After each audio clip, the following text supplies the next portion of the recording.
What's up guys, welcome back to another video. Today we're going to be tier listing all the Fnaf games. So let's go ahead and start with Fnaf 1. Okay, so Fnaf 1, that's the original. It's the thing that got everyone interested. It's Scott's biggest thing that he'd done at the time. He even said so himself. So that's just S tier straight away. Actually, this video might be shorter than I thought it would be. Yeah, so Fnaf 1, S tier, 100%. Then we've got Fnaf 2. Let's see. So Fnaf 2 was quite a popular one.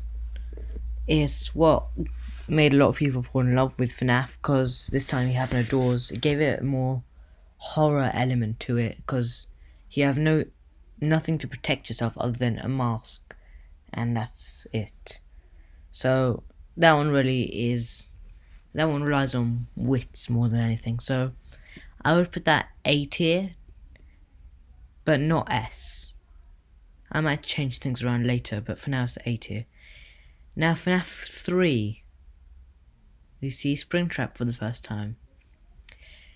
Now this one was good in terms of lore and gameplay as well. It changed things. You still don't have a door to protect yourself, but you have like different features of the cameras. You have the ventilation system, you have the audio system, and you have to reboot everything.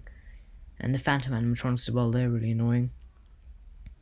But so we do get our first look at Springtrap, but the jump scares were a bit of a letdown as well. So I would say A tier, just purely because of the jump scares. Otherwise it'd be S tier, but no, A tier. And now FNAF 4, probably the most lore-filled game that in the series, apart from maybe Pizzeria Sim and Sister Location. Yeah, so FNAF 4, the jump scares, amazing. The lore, all of it was there. The confusion, all of that was all there as well. I'm trying to find criticisms for this game, but there aren't many that I can think of. There aren't really any I can think of. It was probably when I first saw this, the game itself, that I saw like the jump scares. I jumped myself when I first saw the jump scares. So that's an S tier. Out of the first 4, FNAF 4 is my favourite. That's my opinion. You can all have your own opinion, but FNAF 4 is the best for me out of these first 4 games. And then everyone thought it was over, and nope, we got an RPG, FNAF World. I enjoyed FNAF World, but a lot of people didn't, purely because it was different. So I say B tier. I enjoyed it. I know some others did, but a lot of people didn't at the same time. I don't understand why. It is a really good game. But yeah, I guess it was because it wasn't really canon per se. But it was a very, very good game for me. But maybe we'll get a sequel one day, who knows. But now let's move on to Sister Location. So once we got FNAF World, everyone thought that it was over. And then we got Sister Location. Now Sister Location, it had quite a bit of the lore inside of it. It had the scooping. It had the, what's it called? Remnant. It was like our first kind of idea of Remnant. We got Ennard as well, which was.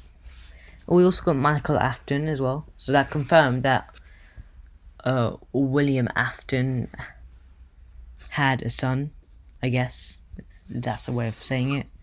Although a lot of people thought that Michael Afton was William Afton because he turned purple, just like William Afton did.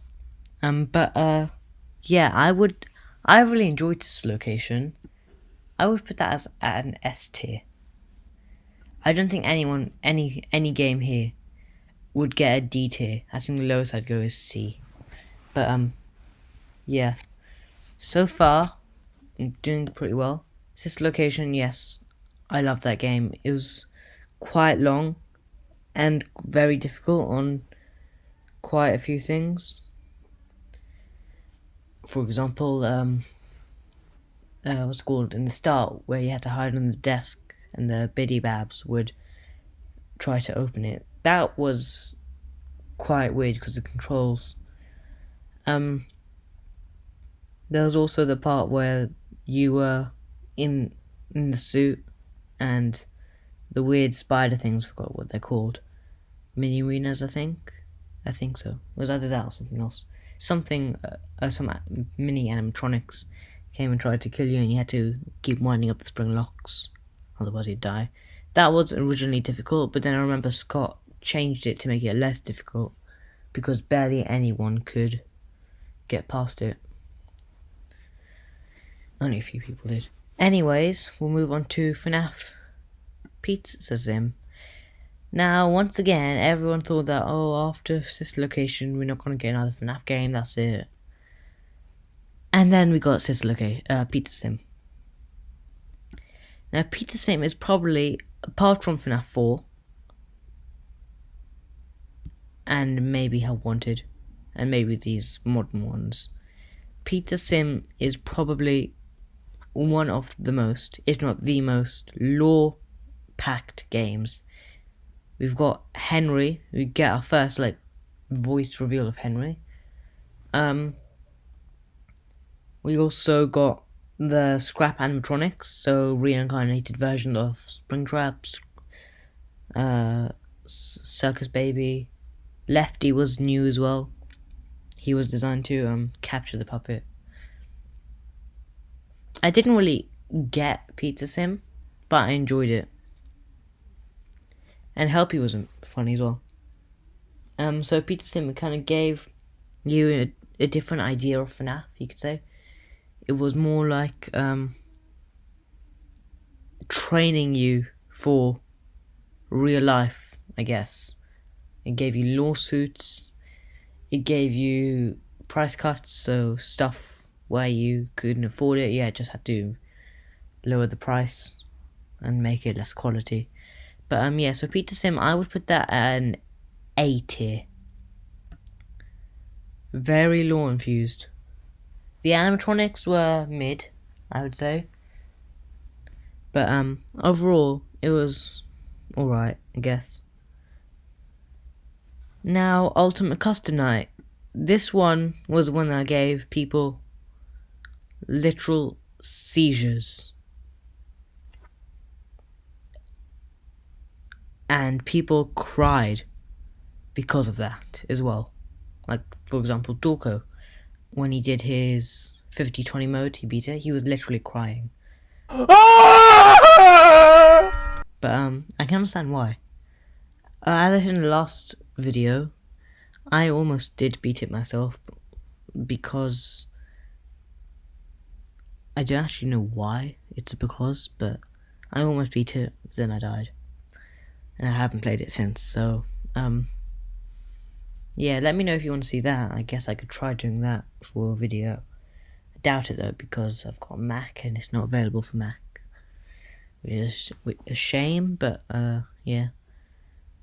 But yeah, so Ultimate Custom Night is really an A tier for me. It's got really good jump scares, it's got really good mechanics, and it's got really good lore about how William is stuck in his own personal hell with all the animatronics from his past just coming back to haunt him, including the mediocre melodies and the other ones as well, like Trash and the Gang as well. I think Trash and the Gang is in there.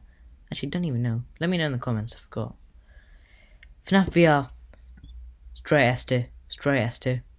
It's got so much nostalgia in it. It's got Glitch Trap, which is, if you don't know, my favourite character in the entire series. FNAF VR, S tier straight away. Fnaf AR. Now this one was abandoned recently, and you can check it as well on the Twitter page, I'm pretty sure. Yeah, because it's been abandoned practically. Lots of people refuse to admit it, but if you look at the Twitter page, it's gone. The last update it received was a long time ago. Now, it's got some good lore to it, but only if you want to look at the lore, because me, I don't even play it that often. I've got it, I just don't play it that often. I like how in this game you can like collect remnant, you can send animatronics and have them come to your home. I just think it's not finished. So overall, it's a good game, but that's a C tier for me, which is the lowest we're gonna go, I think. Because now we only have one left, which is Security Breach. The Security Breach is the most recent FNAF game, and we're still waiting for the Ruin DLC, which is set to come out this year. Security Breach has been delayed for a long time, and it was a big change in the FNAF series. We had the invention of walking in the FNAF games, if you exclude AR and World. But yeah, so Security Breach, I enjoyed it. I think it was a good change, so that's an A tier for me. What I didn't like about it though is how Vanny was barely in the game. I feel like they could have done a lot more with Vanny. And then the lore in there as well is just so... it's difficult to understand, because you got Burn Trap. We don't know whether he's a mimic or he's actually Afton. We don't even know that about Glitch Trap, really. Because some people theorize that Glitch Trap is still William Afton, while others theorize that Glitch Trap, original William Afton is long dead, and Glitch Trap is just like a remnant of William Afton. He's like just there. He's like a memory of him almost. But yeah. So that is my FNAF games tier list. So in S tier we've got FNAF 1, FNAF 4, Sister Location, Ultimate Custom Night, VR. A tier we got FNAF 2, FNAF 3, Pizza Sim, Security Breach. B tier we got World. C tier we got AR. Actually, I think I'm going to move, not Sister Location, Ultimate Custom Night down to A tier. Purely because it's quite... how do I explain this? It's a good game, yes. It would be an S tier for me. Except that it could have been done a bit more. I know it was a very long awaited game, and I like how it's almost impossible to beat. I just feel like it should have, like, I don't know, one extra, like, 120 mode. Something like that. Something super impossible that you would need to be Scott. Just purely Scott just knows how to beat, only Scott. And everyone else could try it, but they'd all fail. I feel like that would make it a tiny bit better, more of a troll game. Actually, no, back to S tier. Back to S tier. Yeah, but I think the 120 mode is a good idea, so, yeah. Only Scott could beat that, I guess. But yeah, so that is my FNAF tier list, everyone. Thank you all for watching, and I will see you in the next video.